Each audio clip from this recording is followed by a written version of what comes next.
Welcome back to the channel for the Download Illuvium news. We got so much information on upcoming features for the Illuvium Gauntlet, like it's not even funny.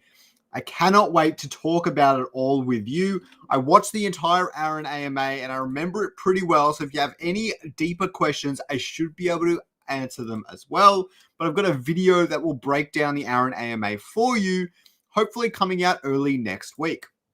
Anyways, there is not too much to talk about today. It's going to be still a pretty fun episode. There's some really good answers and things and some deep dives into things regarding the Illuvium Gauntlet and stuff like that. We don't have a whole lot of information or other stuff to talk about regarding the MMO Lite, unfortunately, but I'll definitely be digging for that sort of stuff in future episodes as well.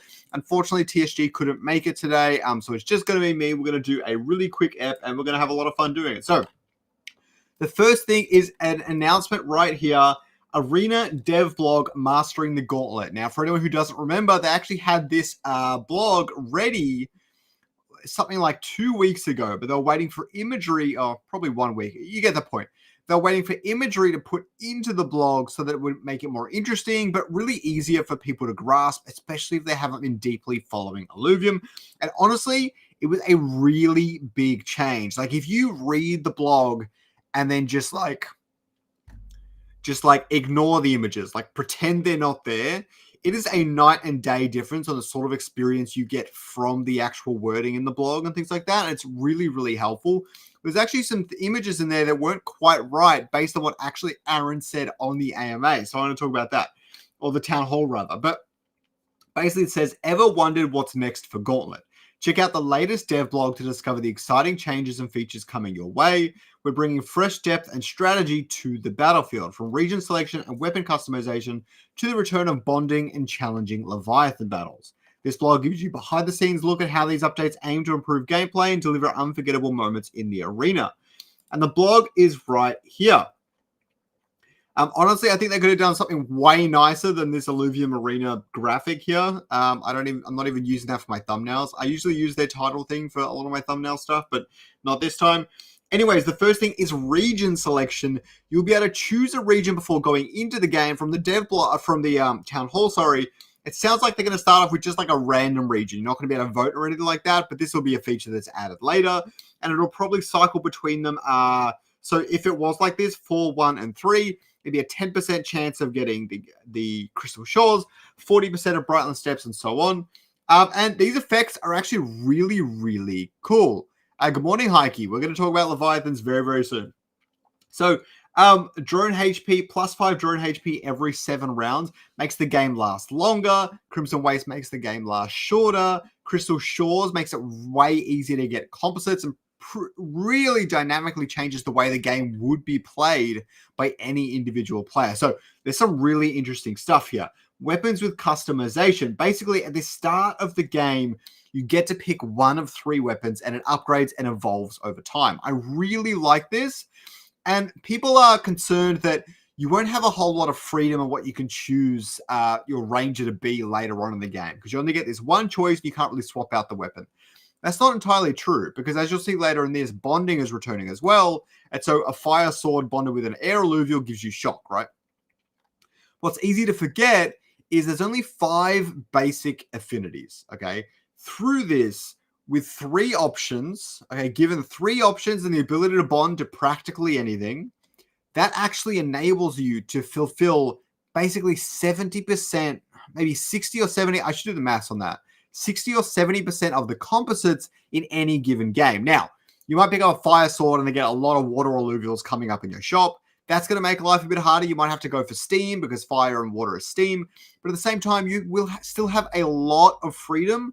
It just won't be unlimited freedom. The bigger difference is probably classes, where you might really like fire, but it's giving you like Bulwark and Empath, which aren't the best fire synergies. Fire really wants to deal damage to a Scion or a fighter or a rogue. And so there's that kind of thing, but I think it's going to be a really fun addition to the game. The other thing is later on, you get weapon amplifiers, and they upgrade and evolve over time, which looks really, really fun and really much more simplified than what we've got right now, which I absolutely love. It's really funny. They left the weapons UI behind in the background here, and you could see the shield and the error wave because they've just taken a screenshot from the current game, which is quite funny. But still a great UI treatment. Bonding is back. Aaron has said it's going to be way easier to do, way easier to swap your bonded to and things like that. And there's going to be a lot of in-game tooltips and UI sort of elements that are going to help you prevent you from forgetting to bond or help you figure out which Illuvium to bond to. I also really love this graphic. I hope they do something like that in the game itself, but this is more just for visuals, I think, more for explanation. But I really, really love this graphic, and I hope they keep with it. Drone augments, they're kind of like region selection, except for your own individual player. Very simple. Draft system with catch-up. It's kind of like the carousel in TFT, but Aaron is reinventing or reimagining it a little bit, where it's actually, it sounds like it's going to be more like 8 lanes, and alluvials run down the lanes.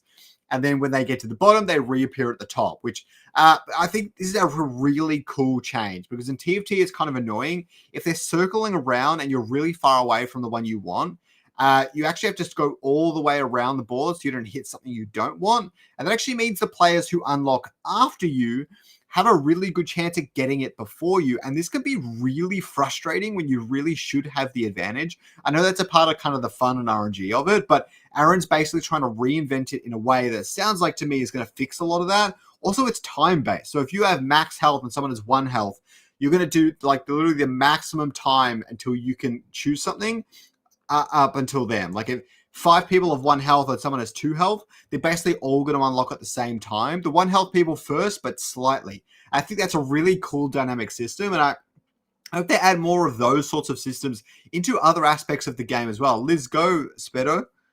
How's it going, BW Travels? I've been losing to you a lot in the arena lately. You're killing me. You able to make it live? Love that, Sped. How's it going, Quants? All right, so the next one we've got is Suit Augments. So this one's a little more complicated, but basically how Aaron describes it in the town hall is this is basically like an augment for your ranger, okay? It's supposed to be the power level of 2 augments, but more is just going to be a really helpful amplifier. And it also says you can refresh. Basically, you can just take the one it gives you, or you can refresh with 1 credits. Sounds like you can do this pretty much infinitely.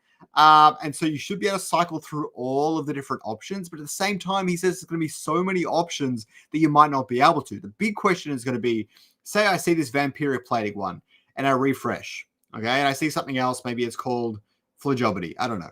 You see something else. If I refresh again, is vampiric plating have a chance to show up or not? Because that's a really big deal. It means you could burn through a ton of credits before getting what you really, really need. And I don't think that's going to be worth it most of the time. So you're going to have to go for what is probably very good, but not necessarily perfect. And I think it's going to be really interesting, and it will help you adapt your strategy. Again, you got to keep adapting to the game as it unfolds, which is something TFT doesn't do that great. Like Aaron said in the town hall, usually there's 5 to 6 compositions that just work and people go for them. But I do want Illuvium to be more about the strategy and playing against the opponents in front of you, rather than just trying to play your own mini game of build up a team and hoping that team is better than all the other players. I know TFT has a lot of strategy in it as well, but I really hope it's like that more for Illuvium, which I'm looking forward to. The last thing here, which is all about the title of this video, is Leviathan combat. Now, unfortunately, in the town hall, Aaron said this is probably the last thing they're going to work on. But at the same time, he's hoping they're going to get it in sooner rather than later. But they might actually have the feature in, and it might just have placeholder assets in place of the Leviathan itself as they work on that for the MMO Lite. So, by this stage, late in the game, players have fully customized their rangers, equipped impactful suit augments, and assembled synergistic teams. Now, enter the Leviathans. These colossal creatures appear gradually, and taking them down is a monumental challenge. Success isn't expected, not in the traditional sense. The focus is on endurance. The longer you can hold out against these titanic foes, the greater the rewards. And yes, we'll talk about that loot in just a second. So, the big thing here, by the sounds of it, is going to be that you're going to come up against this Leviathan. It's going to be designed to beat you. I would assume it's either you can beat it or you can't beat it. I don't know why there would be in the middle, but it's designed to beat you. But really, it's how long can you last against this opponent? Why I really like this, okay? The longer you last, the better your rewards. But the beauty is certain early game compositions are probably going to flop really hard. Like rogues are probably going to get like demolished by something like a Leviathan really, really fast. Whereas fighters, tanks, even empaths are probably going to last a significantly longer time, even though they're not very strong against other players. But then you also have Hyper, maybe the Leviathan's water, and you build a full fire team. It might be a defensive fire team that could last a long time, but it is fire nonetheless, and the Leviathans are going to absolutely stop you into pieces. And so I really like the idea of the Leviathan, like, especially if like 5 rounds in advance, it's like, this is the Leviathan that's going to happen. If you want to pivot slightly or add something to your team to help you get better rewards in that battle, now is your chance to do so. Or if you want to customize your ranger in a certain way to face this thing, maybe it's shock. And so you want to customize your ranger to soak up shock damage in the back line, or maybe you're coming up against some sort of wildfire Leviathan and you need a lot of healing in your team to offset the wildfire damage, or it's magma, you need to add some pure damage or some bigger megas to avoid the grit and resolve, reducing the damage from your fighters.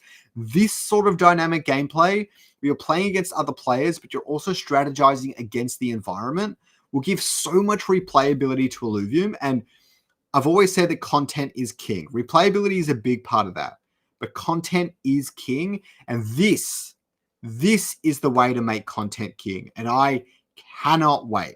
For anyone who thinks Illuvium is going to be a crap game, but come May, April, whatever, you have no idea. This is going to be so much fun. And really the test is going to be, will TFT players come and play? TSG has said that they're very keen on it. They're just waiting for the game to be more stable and stuff like that. I'm hoping that's the case, because if all of these features go in, the game's relatively polished and doesn't crash like every 2 seconds, I can see Illuvium hitting 100,000 daily active players before the middle of the year for sure. And then tournaments and things, it's going to be so much fun. Yeah, I can't wait. Yeah, Heike's saying full on tank and healer team. Absolutely, but a DPS team is still going to stomp you. But maybe you grab all those rewards and augments and alluvials and things, and then you hard pivot and you leverage that battle with a Leviathan to defeat your opponents. Going to be absolutely awesome. Itemization is going to change. There's probably going to be 4 kinds of items: attack, omega, defense, and utility. Aaron's not sure if utility exists. I think it's important. I think it should. Basically, you can merge them together and get choices of 4 augments. So if you merge 2 attack augments, it might be the True Sight one. It might be the gain attack damage on crit. It might be the, any of those attack augments will pop up, and you can pick one and stuff like that. It's a limited thing of RNG and freedom and control. I think it's quite good. I don't quite know how it's going to play out, to be honest. I think quantity is big here. I think we don't get enough augments over the course of a game right now. I just hope that increases at least a little bit. Besides that, it's really going to be, we're going to have to see it and play it before we can really judge this sort of system. It's going to be really hard to say for now. Additional features, team planner. Honestly, I don't really care about the team planner that much, but I will admit it's a pretty underrated feature. It's going to make the game a lot more fun, a lot more interesting. I also like the idea of maybe sharing teams with other people and maybe uploading them to Luvidata or something like that. I think that would all be really, really fun. I was building my own team planner. I never ended up finishing it. But my one would have way more information and details on this. But I think this is really cool. And this is probably one of the first features that's going to come to the game. This maybe region selection and hopefully the weapon system. That's one of the, right now I'm a little bit demotivated to actually play Illuvium, which is sad because I'm like, oh, all these really cool features are coming. I don't really want to play the game in its current state because I'm just waiting for these new features. I think the game's going to be better then, and so I don't want to play the bad version of the game sort of a thing. It's a little bit weird. If weapons come, then I'll definitely be playing the game a ton. Match scouting. This requires the multiplayer infrastructure to come in, the engine overhaul. But basically, you're going to see what other players are doing on their boards. But the other thing I completely forgot up until now is things like when your opponent levels up, it'll show a little tooltip next to their name. When they get a stage 2 of Predator or something like that, it'll pop up next to their name. This is really good to manage all that because you can be like, okay, 3 players now have gotten Greater Gorilla. I definitely should stop going for Greater Gorilla. You know what I mean? So that sort of information is going to make the game so much better, especially those who are actually decently good at the game because they're actually got some information to work with, and so they can plan their strategy accordingly. At the moment, it's a little bit weird. You could be building up all these fire alluvials, and you play 6 players, none of them have fire. But the last 2 do, and you just didn't know the whole time. It's now you're pretty much screwed. So that's really annoying. But yeah, so that's the big thing. And closing thoughts. So yeah, that is all of the Gauntlet updates. Again, I'm going to have a big video coming out on that soon. The next thing is the Illuvium Zero patch 1.3.3 deployment was announced. It's supposed to fix a lot of the bugs, it sounds like. The big thing is fixes to UI, blueprint minting, mega city functionality, enhanced structure info pop-ups, activity descriptions, and surface synchronization, which is really good. Quality of life improvements, including better resource management and streamlined interactions. Really great to see this. If anyone in the chat has a mega city and knows if it helped much with all that sort of stuff, please let me know. I'd love to hear it. And then after that, Illuvium Zero patch. And we got announcements for, this is actually a pretty big deal in my opinion. We got announcements for the Illuvium Town Hall and for Trivia. I sometimes miss these events myself, and I'm like really plugged into Illuvium. But these are really helpful. I absolutely love it when this sort of stuff pops up. Maybe they'll do it for the next Illuvium Inferno as well. That could be really neat. All right, TSG got made today. All good. All right. So the next thing we've got is from Aaron here, where he actually, this is really interesting because I've never seen him send a message like this before. He said he didn't have time to play the arena with them that day, but he said he'll be playing with you guys much more starting next week. This makes me think that some sort of update is coming to the game next week where he'll actually want to play. I don't think it's going to be anything crazy, but we know from the town hall that the internal build actually has the team planner integrated into it already. I don't know if it's fully working in its functionality, but it's in there. I think some UI adjustments and improvements are in there and stuff as well. So we might actually get some sort of update coming to the game. Maybe not next week, but probably the week after at least. So that's really, really exciting. If you guys are excited for that, let me know. Okay. The next thing is something I did not expect. Aaron says these are not morphopods. These things. They look kind of like morphopods, but now that he said that, I can kind of see how they're not morphopods. But at the same time, what are they? And are we getting extra lore in Arena somehow? Like we're getting all this new stuff coming in rather than just reusing the same assets. I don't know what the point of all that is, but either way, I think this little critter looks pretty cool. I hope there's lots of different variations of him like morphopods. I hope it's related to morphopods in some way, like a distant cousin or something. But that's really funny that they're not actually called morphopods. That's really funny to see. The next thing is from Neil. We've got quite a few. Oh, no. Am I looking at the Aaron or the Nil thing? I'm really not sure. So Aaron says that they could make it 15 choices for weapons, although he'd definitely rather not. But they need to back their ability to balance. We've been really slow at getting something done, and he's taking that into his own hands. He's hamstrung the team on balance, but there was a reason. So apparently balance is going to become, he mentioned this in Town Hall as well, balance is going to become more of a priority after they get a lot of these features out, and that's going to become a really big part of the Arena team's job. As a lot of people move over to the overworld, the Arena team won't be so focused on getting new features out, but it'll be polished, balanced, that sort of stuff, which would be really cool to see. How's it going, Texan? You've been playing really well lately. But yeah. So the next one we've got, but Aaron is saying that he would rather go direct to people for testing without bothering with using testnet and things like that. Aaron basically wants to release all the features to the public as soon as they're ready to go. And like bug-free is probably the wrong word, but as soon as they've got minimal bugs remaining, he wants to bring them out to everyone so people can play it, test it, enjoy the game, give feedback, and then they can move, iterate, and get the next updates out way, way faster. I think this is a good way to do it. It's been an issue in the past where people have been like, oh, this game's crap, it crashes and stuff, and they haven't really recognized that it's just a beta. But I think now people really recognize that more than ever. They're like, this is a beta, they're working on it, new updates are coming all the time.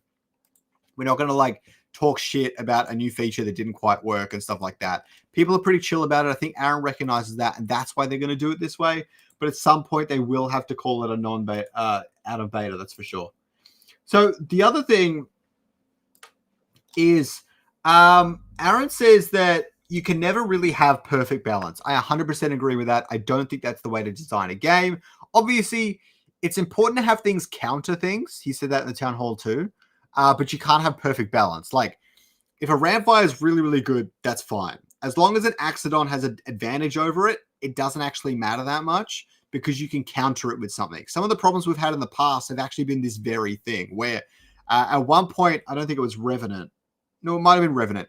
Revenant was getting way too many shields.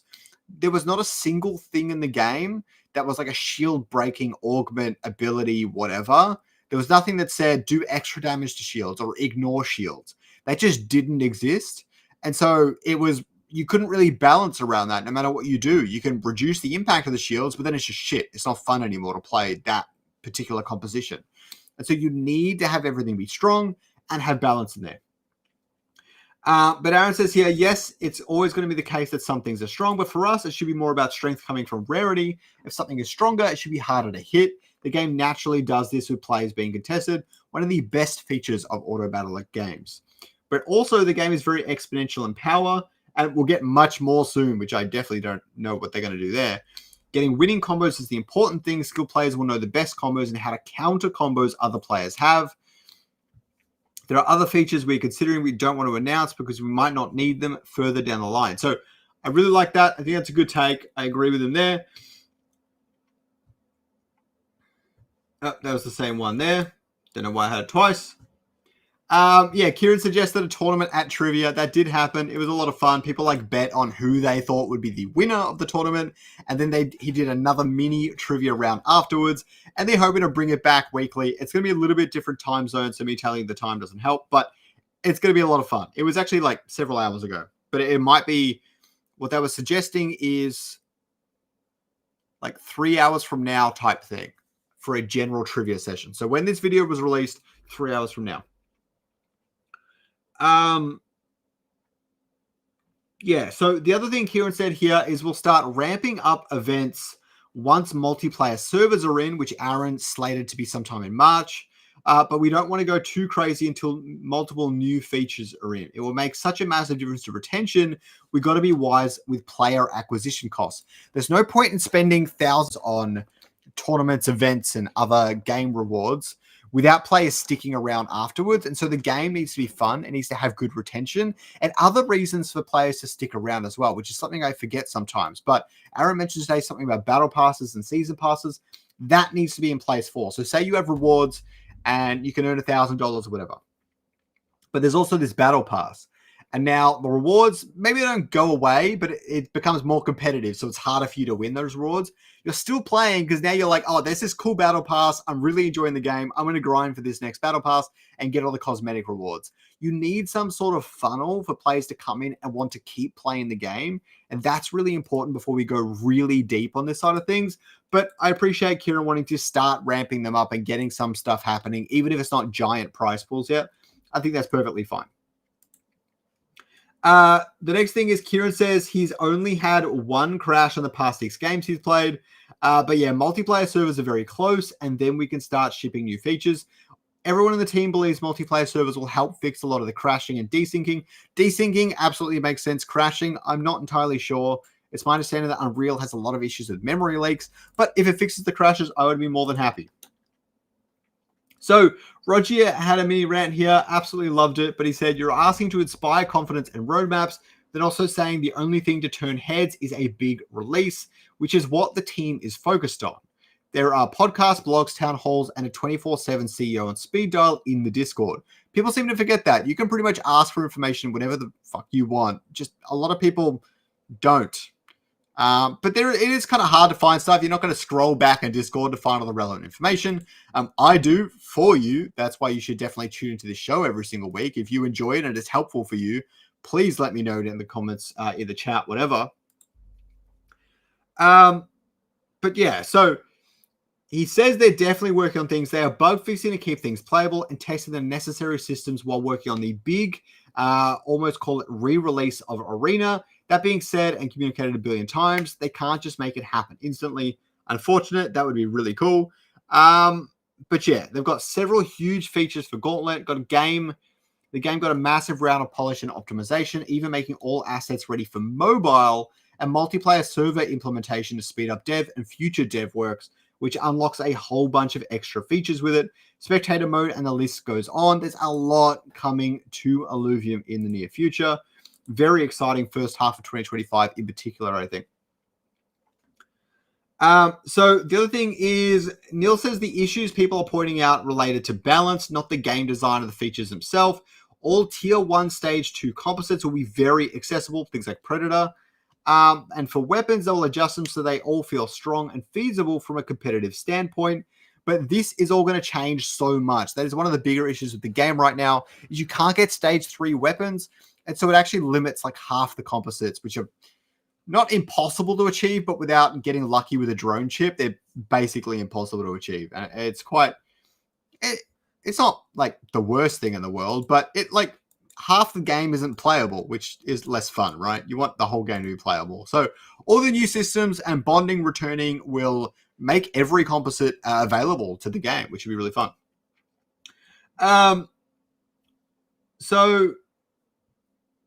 Hollow asked, is there only going to be the same 3 weapons in the game? He said there will be multiple weapons, will lose tiers, and all will have the same quality and come defined by a class and an affinity. Like we saw in that screenshot, you'll have to select from a reduced pool generated randomly.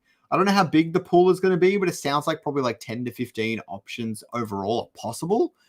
But like really there would be 25 options because 5 affinities and 5 classes, and 5 times 5 is 25. Maybe that's too much, but I think it would be weird if you have some things that don't exist at all. But the limited pool would be what they evolve into. So maybe you have, let me think of an example. You have the boomerang, right? Which is a fighter fire weapon that turns into shock arcanite. And then you have, maybe you have some sort of air gauntlet. No, because all their Omega's going to change. Let's go. Maybe you have some sort of air gauntlet and fire boomerang. And at the end of their path, they both basically have the same Omega. Or like there's two weapons that are completely different, but in the end, they have the same Omega and the same visuals. And so it goes from like a fire sword and eventually makes its way into the boomerang. And the air gauntlet eventually makes its way into the boomerang. And so your limited pool at the top, where there's only 10 or 15 weapons options or whatever, but down the bottom of the scale, there's the full 25 basic things until you chop and change them and adjust them to suit your play style and what you're going for in the game. I think that would work really well and keep things quite interesting, especially in the late game of the stuff and things like that. So the next thing I've got is from Stuart here. We're listening to feedback and updates are coming. They've got things you won't necessarily see as a part of the updates, like framework updates that need to happen, but they also offer some nice performance issues. Yeah, it's been really hard. There's been a lot of fixing, like back-end sort of dev happening behind the scenes, which makes it look like not much is going on, which is really unfortunate. But once it all comes to a head, it's going to make a really big difference, and so it's important. Whilst you don't necessarily see it, it does help reduce the cost, increase efficiency, and of course, complete with all the features that the team is working on. You're going to try and release on a more consistent basis moving forward instead of waiting for just large chunks of code. Their entire engine overhaul should speed up the process for everything. One of the community discussions has been this Illuvium roadmap from Philo. I did take a look at it like a week ago. I took a brief look at it, but I took a much deeper look at it yesterday, I think. And there's some really great stuff in here. He wants to change the current approach to game development and fully embrace the advantage of being an open development project. I've always been asking for that. The council, when we first got on this epoch, the first thing we asked was like, can we see the internal Jira board for Illuvium? Unfortunately, that was not bound to happen. It's hard to say if it's good or bad to have it completely open development. I would like it, but that's probably more personal bias than anything that would necessarily benefit the DAO. And so taking it outside and trying to look at it objectively, it's probably not going to help the team get things done faster. In fact, it probably might slow them down more than anything. But at the same time, you might not run into things where you have weird features. But at the same time, the community has given a lot of feedback on stuff that they didn't think was going to serve the game well. And the team was just like, we got to iterate on this. We've got to get it done our way first. And if it fails, it fails. We're going to just pick it up, redo it, and things like that. Because that's ultimately how game design and game iteration works. And so I don't think everyone being able to give feedback on things months and months in advance is going to make that better. I think it's actually going to make it worse. So don't quite agree with this one. Rebrand the repository and add integration with the rewards. All of this is coming. A lot of this is actually already coming. It's just the community doesn't really know about it all that much. Immutables DK, for sure we need that. Alluvial birding event, that's actually a really cool idea. I might talk to Kieran about that in the next meeting. Fuel price, all great suggestions there. Dow's fuel ratio, all great suggestions there. Future land sales, I didn't really see that one before. That's fine. We'll ignore all the fuel stuff for now. Training gyms, some cool stuff. Fuel merge and economy equilibrium, cool stuff there. Blueprint overhaul. Yep, definitely. Their team's already looking at ways they can improve blueprints and improve quality of life and stuff like that. I still see a future in Illuvium Lamb on TV.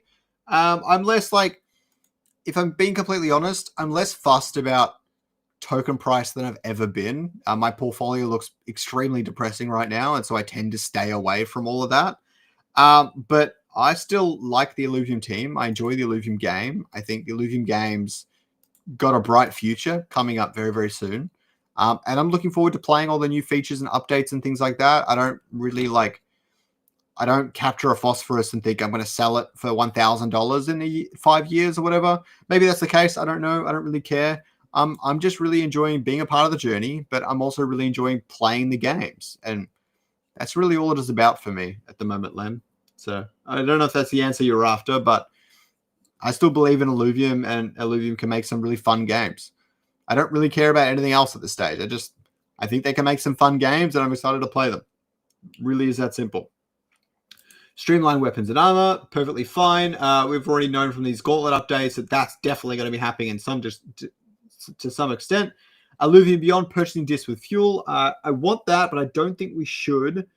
Integrating Beyond with the overworld. Great stuff here. Disc fragment. Yep, all really good stuff here.